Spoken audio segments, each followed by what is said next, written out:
This week on the Pete the Planner Show, final episode of RePete. Yeah, we try new things during the summer. This is the final episode of RePete, and here's what we're doing before we switch back to the format in which we're talking to you about your financial problems.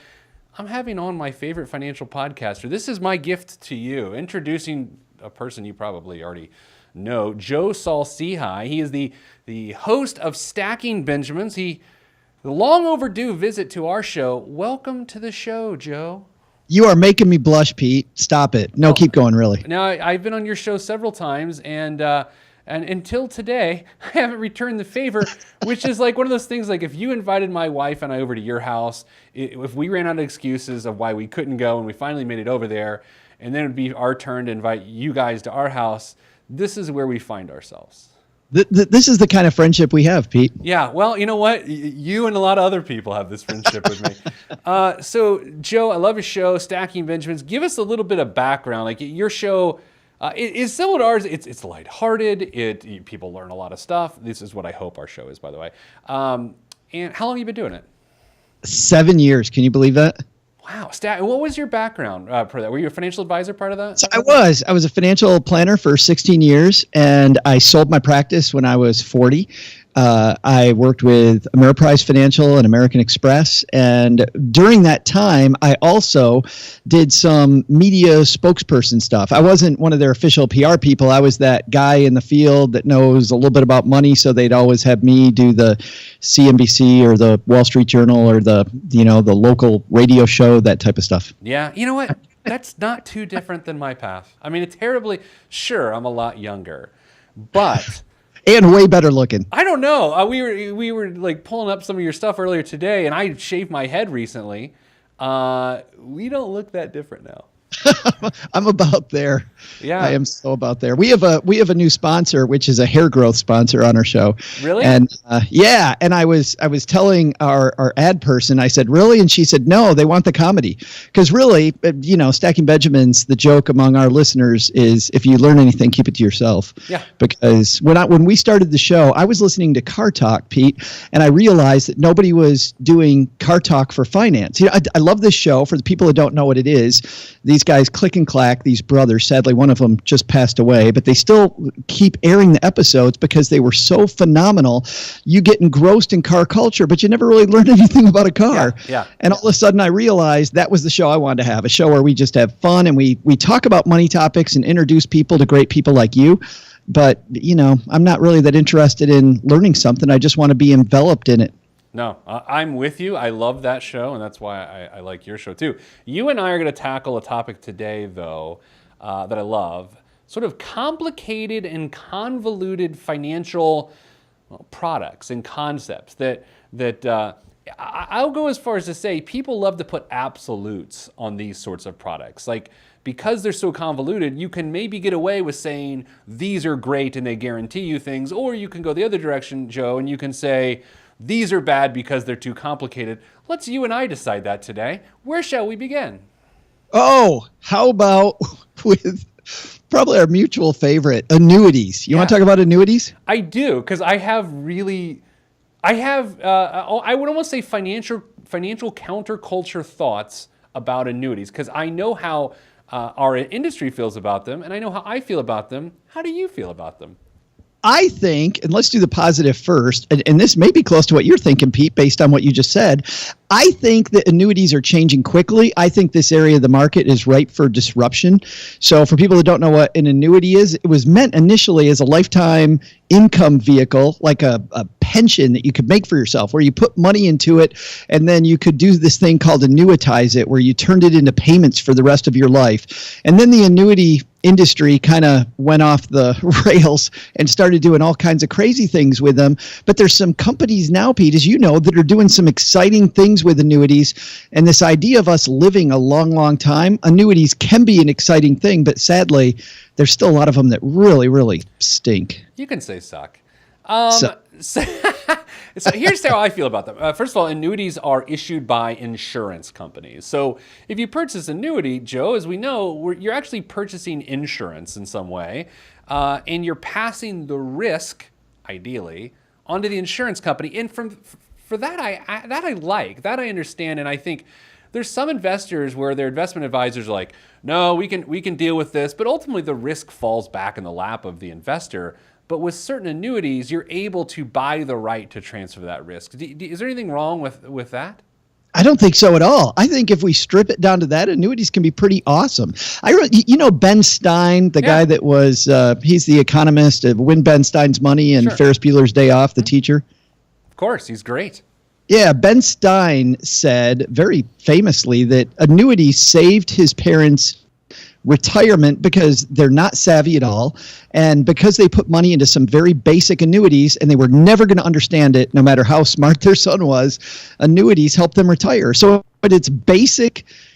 The basic premise of what you just said is absolutely wonderful. But they do go off the rails. Let's break down what sucks about annuities and what the annuity industry is trying to fix or has fixed. I mean, I think the one thing that stands out, short of fees, which we'll get there in a second, which is a big problem, I think the idea of annuitization, that could really suck, Joe. I mean, annuitization isn't great because depending on how you annuitize it, if you die too soon, the insurance company keeps the money.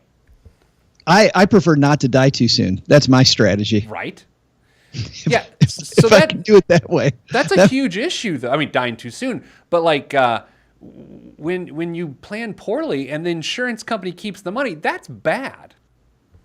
Yeah, but you have to realize that these insurance companies, a lot like casinos, they might lose some of the time, but because they're dealing with the law of large numbers, they're going to win more often than they lose. And they set these up not to be your buddy. They set them up to make money. So when you're choosing your options, you got to be really careful because that's an irrevocable decision. When you X the box that you're going to have a lifetime income just for you, and not a lifetime income that's based on you and a spouse or something else, you can't take it back 6 months later.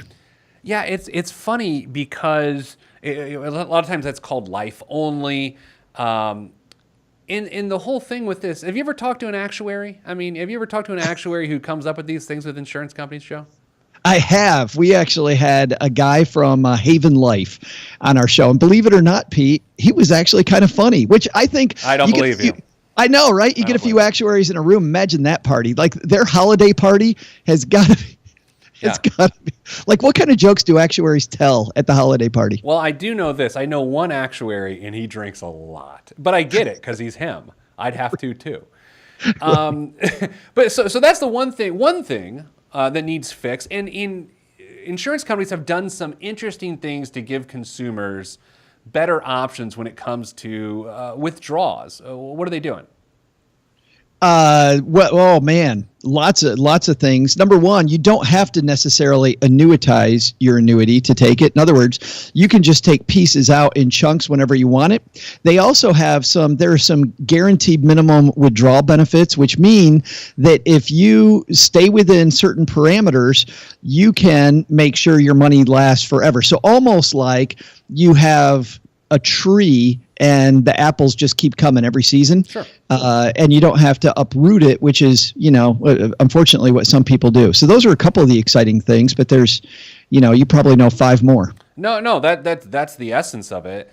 And I think if we're going back to the basics of annuities and really distilling them down, so far so good. Like everything we've talked about, especially with these new withdrawal provisions, these guaranteed minimum withdrawals, these sorts of things, really, really good and fixable problems.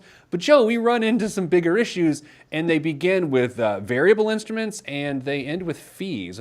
Why are annuities so darn expensive? Oh, I'm going to go a different way. Okay, good. The number one reason I don't like annuities, beyond the fact that they're expensive and beyond the fact that they have all these crazy bells and whistles that they really don't need, is that the number one product sold inside of an IRA is annuities. And I've never understood that, because annuities on its own, when you put money into an annuity, that's a tax-deferred vehicle. And an IRA is a vehicle to defer taxes. And when you buy an annuity inside an IRA, when your quote advisor tells you to buy an annuity inside an IRA, you're putting a tax-deferred vehicle inside a tax-deferred vehicle, and you're probably paying fees for both of those privileges. And I don't get it. Yeah, no, I'm with you because that can be expensive. I want to play devil's advocate though, for the sake of fun. If the person is primarily interested in transferring their risk to an insurance company, even though it's within an IRA, why would that be wrong? If they're interested in that minimum withdrawal, guarantee, sure, if they really want those guarantees, no matter how expensive they are, it isn't wrong. But when so many get sold that way, Pete, you and I both know that's Absolutely not what's going on a lot of the time. Yeah, you're exactly right. You're exactly right. And I guess we haven't even noted this. Annuities can be very popular instruments for financial experts because they pay the highest of anything else out there. I mean, if I put someone in an ETF or a mutual fund portfolio, or I put someone in an annuity, I'm getting paid, 10 times what I would on the other side if I put them into an annuity. It's incredible. I wish you had like a bell sound effect we could ring, because that's the one right there. That's why annuities are so popular among financial professionals. I believe, I think that's the number one reason, is the commission rate can't be beat. So a lot of financial people can talk themselves into, listen, it's got this bell that helps you. Has this other guarantee. And I think you really need those things. Okay, maybe not. A lot of the time, if you know how to invest money and stay diversified and use proper asset allocation, a lot of the time you don't need those bells and whistles, and all you're doing is helping somebody make a car payment or 6 or 7 car payments. Yeah, and I think, too, before we move on from annuities, I think it's also interesting to talk about fixed annuities versus index annuities versus variable annuities. Most of the radio shows you hear today seem like they are fronts to get people in the door to sell them index annuities. Where part of the country are you in? I always forget. Where are you at, Joe? I'm on the border of Texas and Arkansas. Right when you think about money places, Pete, yeah, you think about Texarkana, Texas, and that's right where I am. Right, I've got my foot on the heartbeat of what's going on Wall Street here. Are the radio shows down there driven by index annuity salespeople? Yes. Right. Yeah. So. Yeah. But in index annuity, again, if we go back to the basic premise of transferring risk and getting guaranteed income, okay. But they're a little more complicated than that, because they always offer upside possibilities with downside protection. Why does that fall? Why and how does that fall apart, Joe? But it falls apart because the amount that they guarantee is so low that if you look at the history of the stock market, you would have done much, much, much better just with the diversified portfolio and going ahead and saying, I'll take that risk. I mean, generally speaking, I think the number I just saw is that your average indexed annuity ends up returning somewhere in the 4% range. Yeah. And that's on the high side for a lot of these annuities. 4% is not a great number if you're looking 15 or 20 years out, Pete, as you know. Yeah. So let's dig into some numbers. Honestly, Joe, this sounds like a setup. I have historical returns of the S&P 500, the Barclays Aggregate U.S. Bond Index, and then a 60-40 mix of those two. I have them right in front of me because I happen to have them in front of me. So to your point, let's go through this for a second. The last 30 years annualized returns in the S&P 500 has a person averaging 10, and this is period ending 12/31/17, 10.09%. Okay, pretty darn good, right? Yeah. But as you know, that's a little rich for some people's blood. They want to mix, so they're going to go 60% of that, 40% of a bond index, and over the last 25 years, because that's the number we have, it's 8.1%. And what you just said is an index annuity, if they're averaging 4% because they cap you, that's a problem, because 8% seems better than 4% in my math. You're a math whiz, Pete. And this is my opinion only, not yours. Sure. I think indexed annuities of all annuities are the worst. They're the ones that I would be most likely to tell the closest to 100% of the people I meet to completely avoid. Let's go through a period of disclosure here. I was a financial advisor from 2000 to 2012. Had some internships, 98, 99, which I was licensed. I think at some point in time, I sold all three at some point in my career, right? I had sold a fixed, I had sold an index, and I had sold a variable where I felt they were appropriate. I would say, and it's been 6 years since I've been in that business, I was always more afraid of the variable ones, but I do feel like the index ones have really morphed into some weird stuff. So I'm guessing, Joe, your comments are more current, saying the newest iterations of index annuities are what are so scary. Yeah, I don't understand today why you would buy one of those. I have yet to see one, and maybe there's one out there that I haven't seen that is appropriate, but usually there's a better option than that indexed annuity today.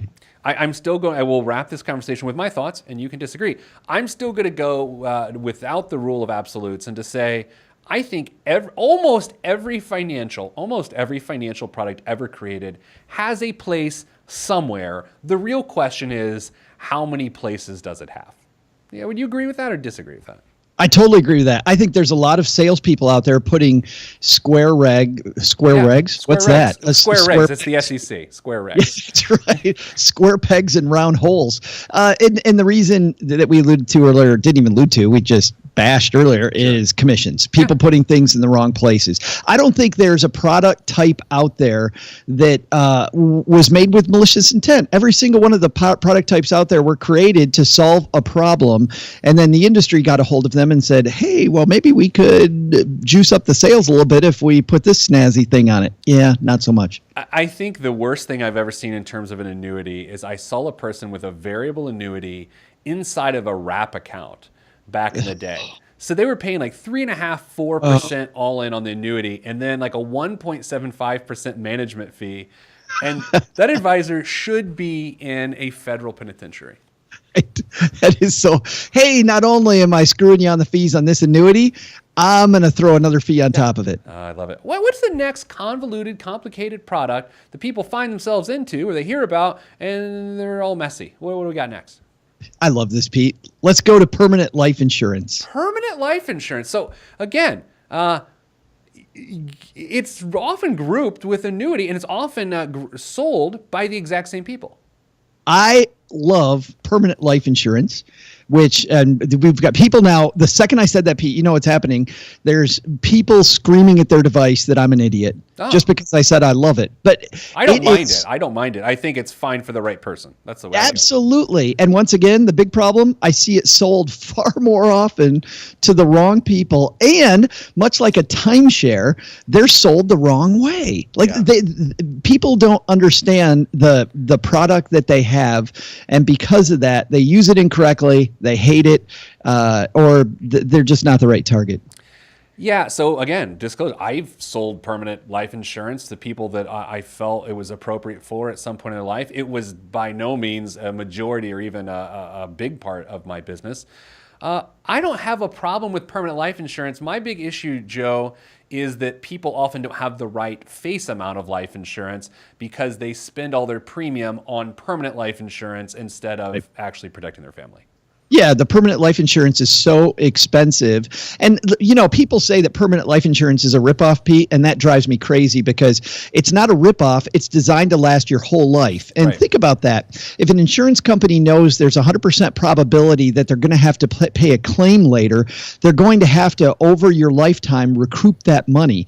A term life insurance policy usually gets so expensive by the time you're in your 60s that you can't afford it anymore. So the claims rate on term life insurance is very, very small when compared to permanent policies. So term insurance then is going to be cheap per thousand, where a whole life policy or a universal, variable universal, some permanent policy is going to be a much costlier cost per thousand. The issue, though, isn't that they're ripping you off. It's that you're getting what you pay for. This policy will pay someday, so you're going to pay a lot more for it. Not only that, there's a couple elements here. These are the things that are both good and bad. The same thing are both good and bad about permanent life insurance. It is, in a way, forced savings, right? Yep. Yeah. And for some people, based on their discipline and their flexibility and how often they change jobs and everything else, family planning, forced savings isn't necessarily a good thing because people can find themselves in a jam, unable to keep up with the premiums, and then you've sunk all this money into something that you can't continue, and that lapses more policies than anything.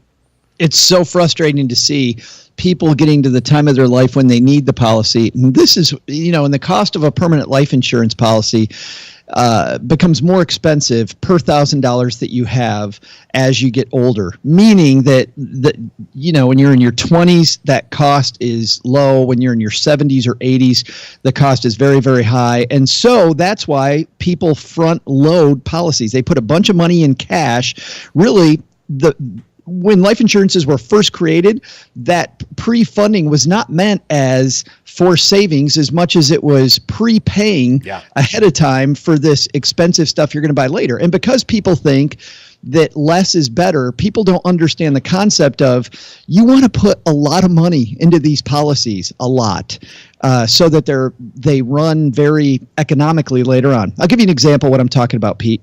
Let's say that you have a policy that's $100,000.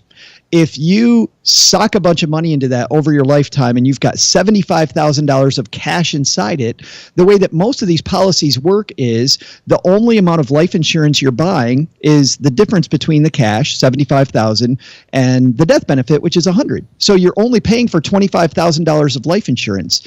And that's why, and this is also why it's so hard for people to understand this concept. If you put more money into the policy is actually cheaper because of the fact that you're actually buying less life insurance. You're, in effect, you're self-insuring, Pete, is really what you're doing. And the internal rate of return of some of these products, I mean, Northwestern Mutual is one of those companies that always touts their historic returns within these, sometimes 6, 7, 8%. On a fixed basis, you really can't find a fixed rate outside of life insurance products like that. I feel like that's why they can be so good. Well, and that's also why I think for the right person, a permanent life insurance policy is a great tax vehicle. If you can put money into a policy, and once again, we're going to have people screaming at their devices, but so hear me out. If you're already max funding your 401k plan, you've maxed out your let's say you're eligible for a Roth IRA, and you still have excess income that you're not going to need until far in the future, socking into a life insurance policy, I think is actually, assuming you can continue to do that, could be way, way, way better. Is that a technical term? Way, way, way better? It absolutely. Than an annuity, because an annuity becomes a tax trap. The first money you take out is all taxable. It's a LIFO, last in, first out. So the interest it earns gets taxed. So people never end up touching it. With a life insurance policy, if you do it the right way, you can take money out and not have all that tax problem. And it can run very efficiently because you're socking it full of cash. So the life insurance cost stays really low. I just got super technical, and I apologize for that. But this is why I wanted to talk about this today, because I think that these are so misunderstood. So you've been on the internet, right, Joe? Never. Well, for those that thing's a fad, Pete. Well, it may be, but if you've never had exposure, here's what happens. Sometimes if you're a content creator, someone like you or me, you get people, I won't call them trolls because I don't believe they're trolls, but they want to scream angry things at you because they disagree with you, and they don't necessarily have the platform that you have, so they're going to take a really aggressive track in disagreeing with you. Do you have any exposure to that? Never. Okay, well, I do, but I know you do. Take a look at our iTunes reviews. And while we don't have many one-star reviews, the ones that we have are fantastic. My favorite one is Boo with like about 14 O's. Like we get the haters that are really articulate. At one point in time, this is totally off topic. She was 6 years old at the time. My 6-year-old daughter had a podcast with me, and it was hosted by her, and it actually climbed to like #1 in Kids and Family for like 13 weeks. But anyway, someone left a review and it said not what I was looking for, and I gave it a 1 star, and it's like, it's a 6-year-old kid. What the hell are you looking for? Like, what do you want out of her? Like, and so it was actually because of that review we ended the show, because I was like, well, this is not what the person's looking for. So anyway, here's where I'm going with my comments. I had to mute a guy on Twitter because he always screamed at me when I encouraged people to participate in their employer-sponsored retirement plan. And he asserted that he believed people should only hit the match with their employer and then buy permanent life insurance because 401ks are terrible in this person's estimation. I decided not to block them because but I muted him. So when I tweet a promotion for this show with you, he is going to tweet me that we're idiots, but I won't know because I've muted him. Joe, what are your thoughts on hitting the match and then going full permanent life insurance with your additional retirement income or whatever money you want to put towards retirement? Not a great idea. Right? Not a great idea at all. No. Anytime somebody tells me that I shouldn't use my workplace retirement plan, I think things about you that are not kind. And then he always tweets the article. It was probably in the Journal. People love to quote the Wall Street Journal about how the creator of the 401k says he wish he never would have done it, which we've all read that article, but it's not in the same context that someone trying to sell me more permanent life insurance. Right? That was not the issue at hand. Well, and I've seen some other schemes involving permanent life insurance which scare me. There's a cash flow scheme where you live off of the proceeds of your life insurance, or excuse me, the cash inside of your life insurance policy. And it's basically based on the fact that it earns that higher rate of return that you're talking about earlier, Pete. Yeah. The issue that I have with schemes like that is it isn't about today. It's you need to be able to sustain putting money in those policies. Right. And even if you have great cash flow today, you and I have been around enough people as clients that you see things go off the rails at unexpected times. And I could never tell somebody, hey, forget about having a savings account down at the bank, stuff all your money into this whole life policy and live off that. And just, forever you'll be able to continually flow money through this thing. Forever is a long, long time, and schemes like that drive me crazy. See, that's why I would say those products are pretty decent for someone who's a partner at a law firm that's already maxing out stuff, or someone that has that level of income and stability. Yeah, those ones. By the way, I also like the idea that in the United States, the word financial scheme has negative connotation, but overseas, retirement scheme has very positive connotations, right? So it's like our UK listeners are like, oh, I'd like to try one of those. I don't know. Could I get into that scheme? Yeah. A Ponzi scheme sounds awesome to a Brit then. Yeah, they're like, oh, and it sounds like gelato. I'll have some. Next, are we done with the permanent life insurance? I feel like we've covered it. I think we can go with they're actually not bad for the right person. Yeah? Next product. What do you think? Let's talk about non-traded real estate, non-traded REITs. I think non-traded REITs are an area that is misunderstood, missold. I think people selling them, people peddling them, sometimes aren't great at explaining how they really work. And because of that, they're once again sold to the wrong people. Wrong people end up with them, can't get out of them, end up losing a bunch of money because they try to find a way out early, well before they should. And probably should have chosen a different option. I love words, and the word you used was peddle. And again, you rarely hear someone say, hey, he's peddling ETFs. Instead, you hear someone say he's peddling, non-tradable REITs, right? It's sort of there's power in those words. Yeah, if you couple the word peddle with the product, it might not be for you. So a REIT, real estate investment trust, right? Yes. And help us understand, what the hell is that? Love this idea, by the way, as a category. So for people like me that aren't interested in becoming landlords, but really, when you look at the North American Real Estate Index, you'll see that over long periods of time, the returns are very similar to the stock market. So when you look at real estate, and specifically rental real estate or commercial real estate, something that has a tenant inside of it which pays off income, that coupled with the small appreciation on the property, you end up with something that reliably historically has beaten inflation. Stocks and real estate are the two things, in my mind, that have fairly consistently beaten inflation's pants over long periods of time. So I go to them quite often, but I don't want to be a landlord. I am a landlord right now because I own a house in Detroit and I couldn't sell it back when I moved to Texas. So because I don't want to be a landlord, a REIT is perfect.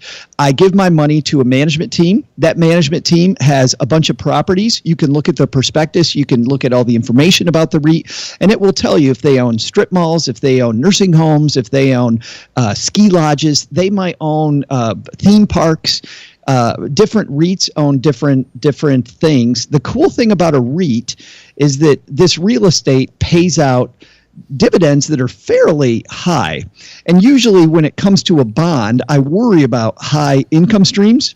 Yeah. But this is the nature of this type of product. I don't worry when I see a REIT that pays a fairly hefty dividend because that's what it's designed to do. So it's diversified real estate.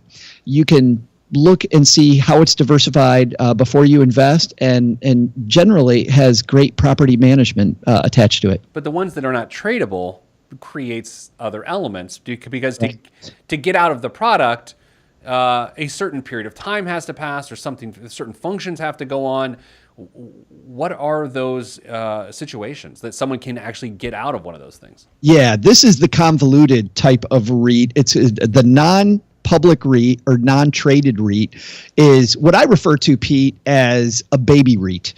Generally, not always, but usually it's a baby REIT. It's, listen, we want to make this public in the future, but we need to get this thing off the ground. We need to start building these things. So we need money from a bunch of people. So generally, brokers will sell non-traded REITs, and they know what the conditions are. Listen, it's probably going to be 7 years until you can get your money out. If you go for your money early, we can't guarantee that you're going to have it. You might pay a huge penalty between now and 7 years from now. And also, you'll see the dividends go from very low to higher and higher and higher as we begin getting these projects actually fleshed out. And because people don't understand what I just said, because the brokers usually don't explain them that way, you find people 4 years in go, man, this doesn't pay nearly the dividend I thought it was going to, and I think I need the money today. You can't get your money out of a non-traded REIT until the opportunity that they told you about at the beginning actually happens. I know how tremendously different those are from annuities, structurally, contractually, but there are elements of what you just said that remind me so much of the surrender fees and the lack of liquidity within annuities. You know? But they can be even scarier because in a lot of non-traded REITs, not only is your money not liquid like an annuity, if you call up the annuity company, they say, hey, listen, Pete, we're going to sock it to you, but we'll send your money tomorrow. With a REIT, they have to actually, and a lot of times, sell property so they can only make X amount of money available per quarter. And when I've met with people that were furiously trying to get out of these REITs, and they were hoping at the time that I could help them get out. I had to explain to them, your money's locked in here. They only have so much money per quarter they can give out. Number one, you have to wait till the end of the quarter. Number two is you got to hope there's not a lot of other people redeeming at the same time because you may or may not get your number picked.